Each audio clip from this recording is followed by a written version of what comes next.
안녕하세요, 이상혁입니다. 목차를 보는 책 리뷰 시간입니다.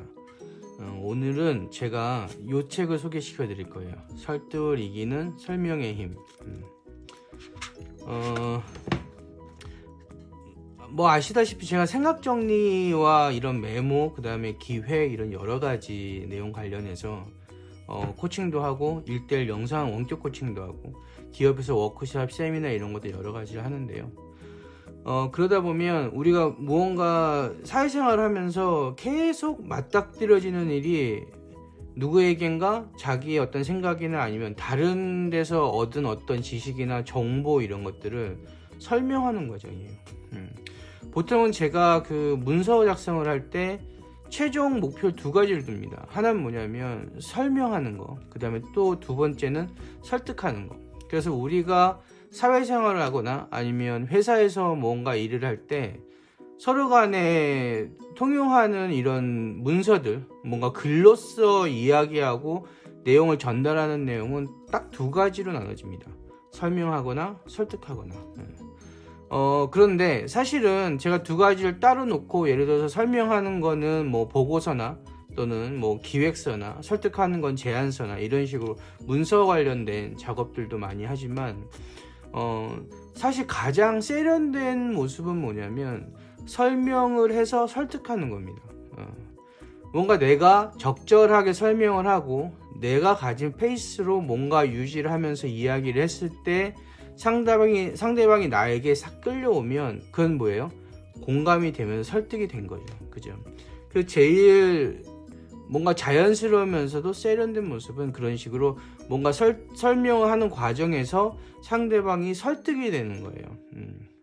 그래서 그런 내용들도 사실은 제가 어떤 이야기의 플롯, 발표 자료의 어떤 플롯이나 내용 구성을 짤 때 마지막에 내가 설명하고자 또는 설득하고자 하는 내용에 대해서 마지막에 몰아서 설득하지 말고 미리 사전에 어떤 복선처럼 깔아두고 설명할 때 어느 정도 반 이상은 설득이 되도록 그렇게 유도를 시키거든요. 근데 아직은 이 두 가지를 완전히 같이 붙여서 하기에는 아직 어떤 그런 노하우나 실력이 부족하신 분들이 많아요. 그래서 그런 분들에게 추천해 준 책이 바로 이 책입니다. 설득을 이기는 설명의 힘이에요. 이 책은 2013년도에 우리나라에 출판이 됐고요. 사실 말씀드리면 지금은 절판되어져 있습니다. 이게 당시에는 되게 유명한 책이었고 좋은 책이었는데 생각보다 많이 판매가 안 됐는지 지금은 제가 교보에 들어가 보니까 절판이 되어 있더라고요. 그래서 이 설득을 이기는 설명의 책은 만약에 혹시 필요하시면 알라딘 중고 같은 데 가서 책을 찾아보신 게 좋을 것 같아요. 그래서 일단은 이 책의 구성부터 한번 볼게요. 이 책은 크게 세 파트로 나눠져 있습니다. 처음엔 뭐냐면 계획하기, 그 다음에 두 번째는 아이디어 묻기, 그 다음에 세 번째는 프레젠테이션 하기예요. 보통 제가 생각 정리 관련해서 무언가 문서를 작성하거나 아니면 아이디어를 정리하거나 할 때 하는 단계가 네 가지가 있습니다. 처음에는 수집하고, 그 다음에 구분하고, 그 다음에 플롯을 짜서 논리를 짜서 마지막에 표현하기까지 네 가지로 제가 나누는데요. 여기에 보시면 그 네 가지와 비슷한 맥락으로 흘러가는 걸 볼 수 있어요. 처음에 계획하기가 나오고요. 그 다음에 두 번째는 계획한 걸 가지고 그 대상에 맞게 이야기할 아이디어를 묶어서 소위 말해서 스토리, 뭐예요? 플롯이죠. 이야기와 연결고리, 그 다음에 서술화를 시키고 이런 내용들이 쭉 나오고요. 이걸 가지고 마지막에 뭐예요? 프레젠테이션 하는 거. 프레젠테이션은 단순하게 파워포인트나 키노트 프레젠테이션만을 말하는 게 아니고 내가 이렇게 아이디어 묶어서 생각 정리한 것을 뭐예요? 상대방에게 전달하는 방법이에요. 거기까지가 나옵니다. 그래서 내용이 책은 두껍지만 내용 굉장히 심플하게 돼 있어요. 그래서 몇 가지 조금 설명을 드리면 처음에 계획하기에 보면 챕터 1에 뭐라고 나오냐면 설명에도 잘하는 기술이 있다. 그 다음에 당신은 제대로 설명하고 있을까? 그 다음에 당신이 설명이 실패하는 이유는? 그 다음에 훌륭한 설명은 계획에서 나온다. 자, 이렇게 나옵니다. 여기는 전반적으로 뭐에 대해서 나오냐면 설명을 잘하기 위해서 계획을 하는데 중요한 포인트는 뭐냐면 내가 설명을 하려는 대상이 누구냐. 흔히 말하는 내가 설명하기 전에 어떤 스탠스에 대해서 이야기를 합니다. 그래서 내가 여기 보시면 설명인 척하지만 설명이 아닌 것들, 그 다음에 설명이란 무엇인가 근본적인 개념하고요. 그 다음에 훌륭한 설명은 공감대에서 나온다는 얘기를 해요. 저도 이 얘기를 참 많이 하거든요. 그래서 내가 상대방에게 무언가 내가 가지고 있는 생각을 전달한다는 의미는 뭐냐면 내가 가지고 있는 생각과 상대방이 가지고 있는 생각이 서로 일치하게 되는 순간을 말합니다. 그걸 뭐라 그래요? 공감이라고 그래요. 우리가 예를 들어서 똑같이 이런 볼펜을 하나 놓고서 이야기를 한다 그러면 내가 이 볼펜이나 실체를 보이지 않고 그냥 볼펜에 대해 설명을 하면 상대방은 이것과 똑같은 볼펜을 생각하지 않을 거예요. 그냥 파란색 볼펜이다 라고만 생각하겠죠. 이렇게 똑딱이가 되는. 근데 내가 이거를 어떻게 설명하느냐에 따라서, 그리고 그 사람이 어떤 경험을 가지고 있느냐에 따라서 내가 이야기하는 파란색 볼펜은 그 상대방 머릿속에 굉장히 다양한 모습을 그려질 겁니다. 단순히 볼펜뿐만이 아니고 많은 것들이 우리가 설명하는 것에 있어서 포인트가 중요한 게 무엇이냐, 대부분은 내가 이해하고 내가 알 수 있는 형태로 설명을 하거든요. 근데 여기 이 책에는 제일 중요한 건 뭐라고 나와요? 공감대라고 나옵니다. 그래서 거기서 제일 먼저 하셔야 될 건 뭐냐면 바로 관찰이에요. 제가 스타트업이나 이런 기업들 코칭을 나가도 뭐부터 하냐면 그 회사나 그 팀 또는 그 조직의 내용부터 제가 계속 이야기를 들으면서 뭘 합니까? 관찰을 합니다. 우리가 그림을 그릴 때도 마찬가지죠. 그림을 잘 그리는 것도 좋지만 어떤 사람이 많이 관찰하고 많이 본 사람이 더 디테일하게 잘 그릴 수밖에 없는 것하고 똑같아요. 그래서 여기서 나오는 어떤 성공의 어떤 힘, 어떤 성공적인 설명의 힘은 실제로 많이 관찰하고 그 다음에 많이 관찰해서 내온 사실들을 쉽게 묶어서 보는 게 가장 중요하다고 합니다. 그러면서 아까 말씀드린 것처럼 공감에선 상대방이 중요하다고 말씀드렸죠. 그거에 대해서 어떤 거, 왜라는 단어로 궁금한 거, 모르는 건 뭐예요? 물어봐야죠. 그죠? 그래서 왜에 대한 내용, 설명은 왜에 대한 답이다. 그래서 상대방이 할 수 있는 질문에, 상대방이 궁금해 할 만한 것에 내가 대답을 하는 쪽으로 가는 것이 설명의 가장 설명을 시작하는데 가장 좋은 스탠스라고 보시면 되는 거죠.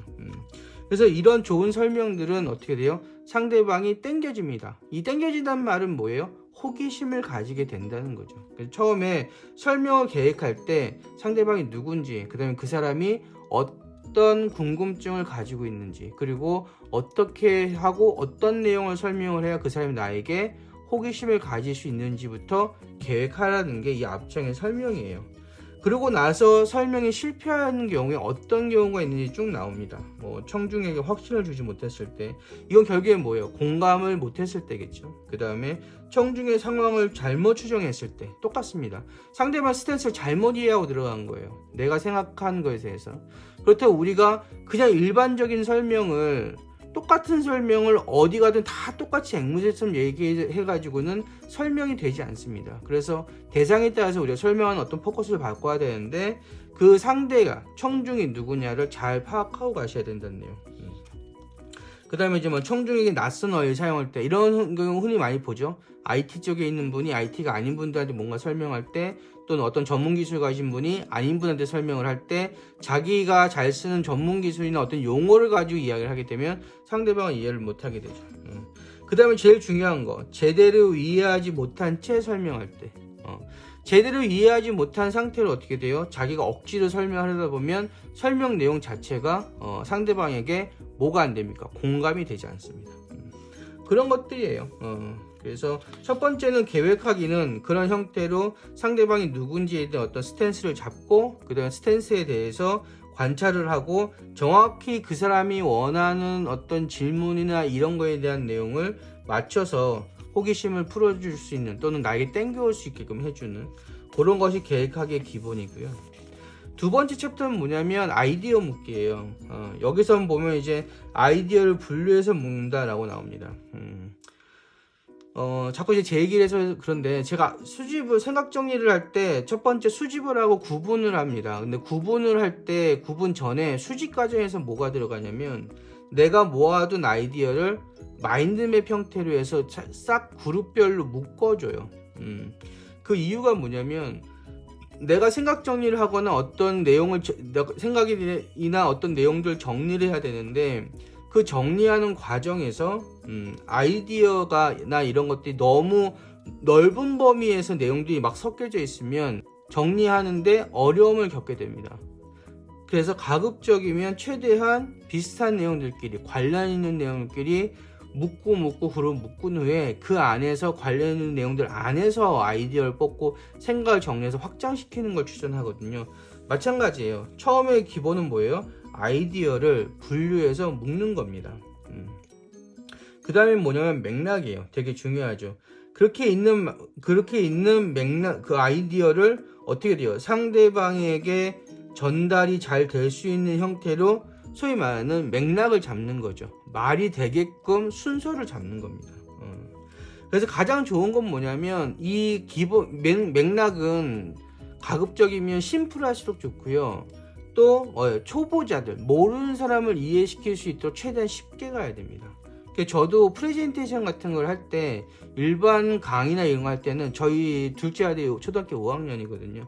저희 아이를 데려와서 제 프레젠테이션 자료 보여주면서 설명을 해줘봐요.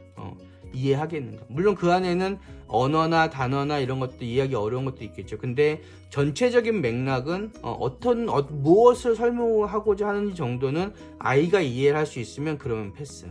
근데 어린아이 입장에서도 대체 이게 어떤 하드웨어를 이야기하는 건지 서비스를 이야기하는 건지 명확하게 드러나지 않으면 어떻게 돼요? 그 프레젠테이션은 실제로 해도 효과가 별로 없어요. 이제 그런 내용들이 나옵니다. 그래서 맥락은 결국에 동의를 구하는 과정이다. 상대방과의 어때요? 동의 또는 공감, 상대방이 억셉트 할 수 있는 어떤 포인트를 잡는 게 그게 이제 맥락입니다. 이건 설명이죠. 그래서 어떻게 설명하도록 맥락을 잡아가느냐가 되게 중요한 거예요. 그래서 처음엔 아이디어를 최대한 그 포커스에 맞게끔, 목적에 맞게끔 아이디어를 그룹을 지어라. 그리고 그 안에서 뭐예요? 맥락을 잡아라. 수집하고 구분 정리하는 겁니다. 그러고 나면 실제로 뭘 할 수 있냐면 이야기를 만들 수 있어요. 우리가 항상 남에게 무언가 전달할 때는 항상 뭐가 필요해요? 스토리가 필요합니다. 우리는 모든 사회생활과 인간관계, 회의, 협상 이런 쪽에 다 뭐가 있어요?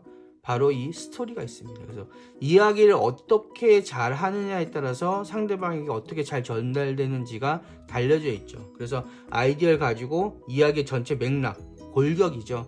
골격을 짜고 나면 거기에 뭘 붙여요? 살을 붙여서 뭘 만든다? 스토리를 만든다. 그리고 나서 이런 스토리들이 이제 어떻게 서로 간의 연결고리를 가지고 서술되는가에 대한 이제 추가적인 내용들이 쭉 나오는 이게 아이디어 묶기입니다. 그래서 아이디어 묶기는 결국에는 내가 가지고 있는 아이디어를 가지고 상대방에게 잘 설명이 될 수 있도록 맥락과 스토리를 잡고 그 전체의 어떤 구조를 짜는 게 아이디어 묶기라고 보시면 돼요. 그리고 나서 이제 세 번째가 마지막에 프레젠테이션 하기죠. 그 프레젠테이션에는 여기 작가가 여러분들 기억나시는 모르겠는데 옛날 커먼 크래프트라고 해서 유튜브나 영상에서 그 종이를 오린 그림 가지고 뭔가 상황을 설명하는 영상이 전에 한동안 유행을 했었어요.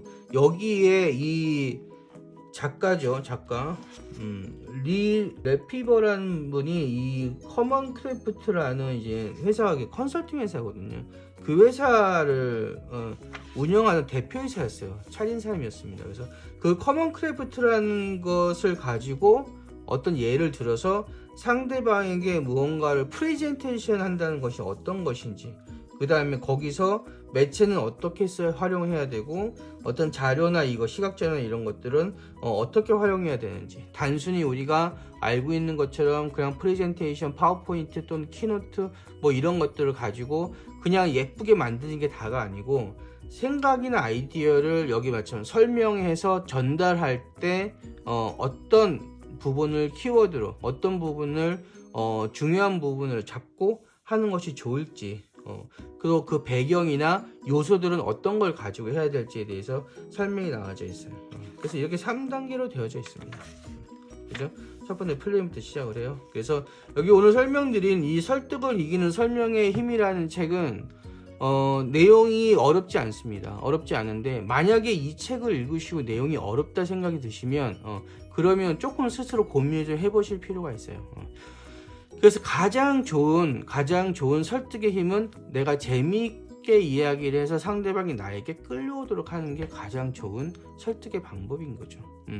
그 사람을 억지로 바꾸려고 하거나 내 말에 공조하도록 되게 억지로 뭔가를 힘을 쓰기보다는 내가 잘 설명해서 공감하고 따라오도록 하는 게 되게 중요합니다. 그래서 여기 책은 처음 말씀드린 것처럼 설득과 설명을 같이 할 수 있는, 어떻게 보면은 기존의 설득과 설명의 어떤 스킬보다 한 단계 위에 어떤 내용을 설명한다고 보시면 되는데, 그렇다고 여기 내용이 어렵진 않아요. 기존에 여러분들이 그냥 일반적으로 문서 쓰고 설득과 설명하던 베이스에서 충분히 이해할 수 있는 내용들입니다. 그래서 오늘은 목차로 보는 책 리뷰, 오늘은 여러분께 리 레피버의 설득을 이기는 설명의 힘이라는 책을 소개해 드렸습니다. 고맙습니다.